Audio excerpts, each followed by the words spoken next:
Daniel uses a credit card for everything. Noah uses a debit card for everything. They both think they've got it figured out. Spoiler, they don't. Because Daniel is quietly building something he doesn't even realize yet, and Noah is dodging something that could literally make him wealthier. And when you see what happens to both of them over the next 5 years, you're going to look at that card in your wallet very differently. All right, so here's the setup. Daniel and Noah are both 22, just graduated, both pulling in $50,000 a year at their first real gigs. Same city, same rent, same spending habits. They both burn through about $2,200 a month on the usual stuff. Groceries, gas, eating out, subscriptions, all of it. Only difference, Daniel pays with a credit card. Noah pays with a debit card. Exact same purchases, exact same amounts. Totally different results. Noah went with debit because honestly, it just felt like the right thing to do. He grew up watching his mom stress over credit card bills. Watch the balance go up, the minimum payments go nowhere, the interest pile on like a snowball rolling downhill. So he made himself a promise pretty early on. No credit cards, period. Only spend what's in the account. Never owe a dime to anybody. And look, that's not a dumb rule. It's actually pretty solid for an 18-year-old. Problem is, Noah's 22 now and he's still running the same playbook without ever questioning whether it still makes sense. Daniel got his first credit card at 19. Nothing fancy. Basic student card, $1,500 limit, 0 perks. He used it for gas and groceries, paid it off every month, and never let a balance sit. By 22, he leveled up to a rewards card with 2% cash back on everything. He still pays the full balance every single month. Basically treats a credit card like a debit card. Spends what he has, pays it off right away. Only difference is the little piece of plastic he's handing over. And that tiny difference is already putting money in his pocket. Let's start with the easy one. Cash back. Daniel spends $2,200 a month on his card. 2% back, that's $44 a month. $528 a year. Not exactly retirement money, but over 5 years, that's $2,640 that showed up in Daniel's account for doing absolutely nothing different.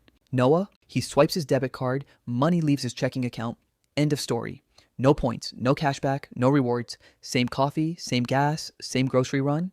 Daniel gets a kickback, Noah gets a receipt. And if Daniel gets a little strategic with category cards, 3% on food, 5% on gas, 4% on dining, his yearly cashback jumps to $800 to $1,000. Over 5 years, that's $4,000 to $5,000. Not from spending more, just from paying with a different card. Noah leaves that money sitting on the table every month and doesn't even know it exists. But honestly, the cashback thing is the appetizer. The main course is credit score. Every time Daniel swipes that card and pays it off, he's stacking credit history. On-time payments, low utilization, length of history. All of it feeding into a 3-digit number that's going to quietly run his financial life whether he likes it or not. By 25, Daniel's sitting at a 750 credit score, maybe higher. 3 years of clean payments, low balances, growing history. That number opens doors he hasn't even knocked on yet. Noah, he's got what they call a thin file. Basically no credit history at all. His score's floating somewhere around 580 to 650. Not because he messed anything up, because he never showed up. No credit card means no history. No history means no score. And the system treats no score almost the same as a bad score. Yeah, that's how it works. And here's where it starts costing Noah real money. Car loans. Daniel walks into a dealership at 25, wants a $25,000 car. His 750 score gets him a 5% rate on a 60-month loan. Monthly payment, $472. Total interest over the loan, $3,307. Noah walks into the same dealership, same car, same sticker price. His thin file gets him a 12% rate. Monthly payment, $556. Total interest, $8,370. Noah just paid $5,063 more for the exact same car. Not because he makes less money, not because he's bad with finances, because he doesn't have a credit history. That debit card he's been so proud of just cost him $5,000. Ouch. Apartments. Landlords check credit. Daniel's 750 gets him approved on the spot, sometimes with a reduced security deposit. Noah's thin file raises eyebrows. He might need a cosigner, a bigger deposit, or he might get straight up denied and end up renting somewhere pricier that doesn't bother checking. The irony is kind of painful. Noah avoided credit cards to be responsible, and now he's paying more for rent because of it. Mortgages. This is where it gets wild. The difference between a 6% rate and a 7.5% rate on a $300,000 home loan over 30 years, about $115,000 in total interest. Let that land for a second. $115,000 because of a credit score, because of a card Noah refused to carry in his wallet when he was 19. That's not a small gap.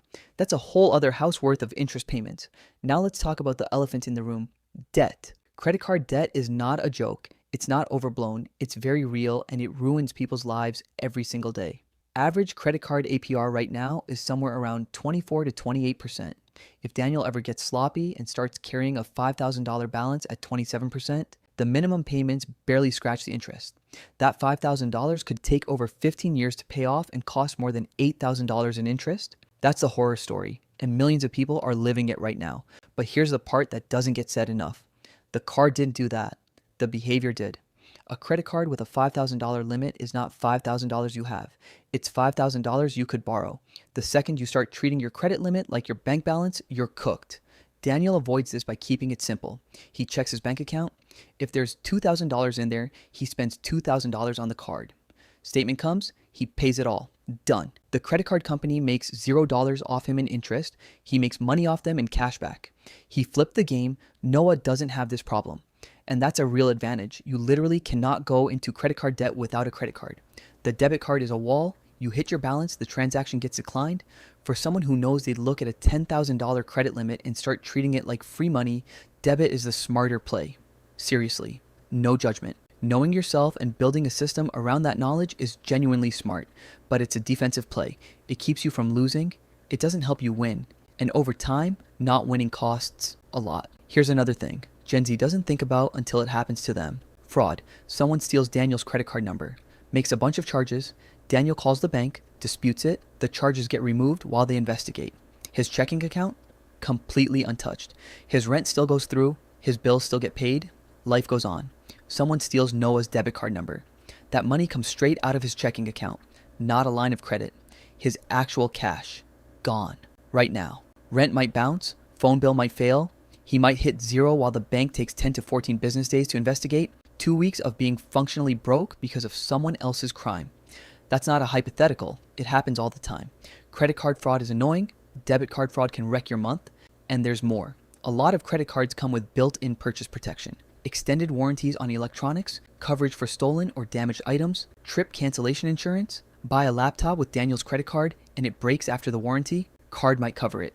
Buy it with Noah's debit card. Tough luck. Alright, but let me be real about where debit cards actually do win. Simplicity.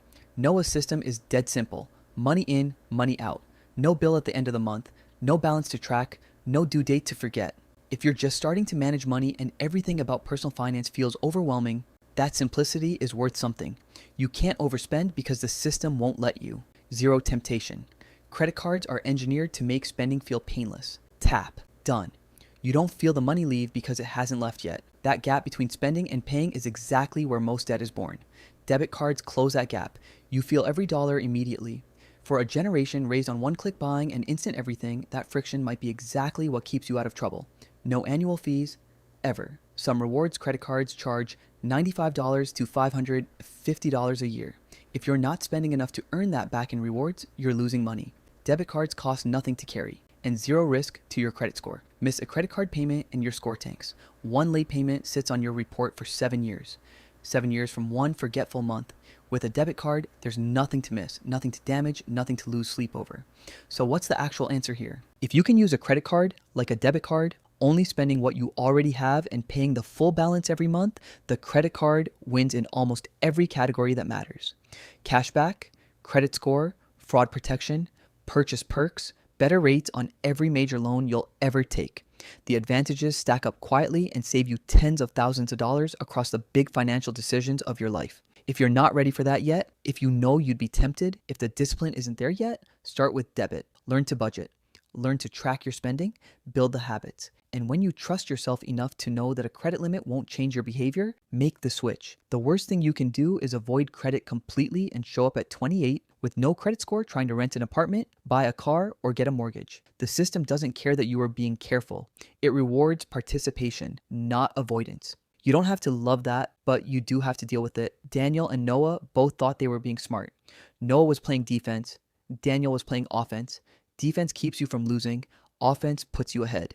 And in a system that runs on credit scores, interest rates, and lending history, the person who learns the game early walks away with more money at every single major milestone for the rest of their life. So if you're still swiping debit for everything because credit cards feel scary, Ask yourself one thing. Are you avoiding credit cards because you understand them or because you're afraid of them? Because that answer is going to cost you or save you way more than you think.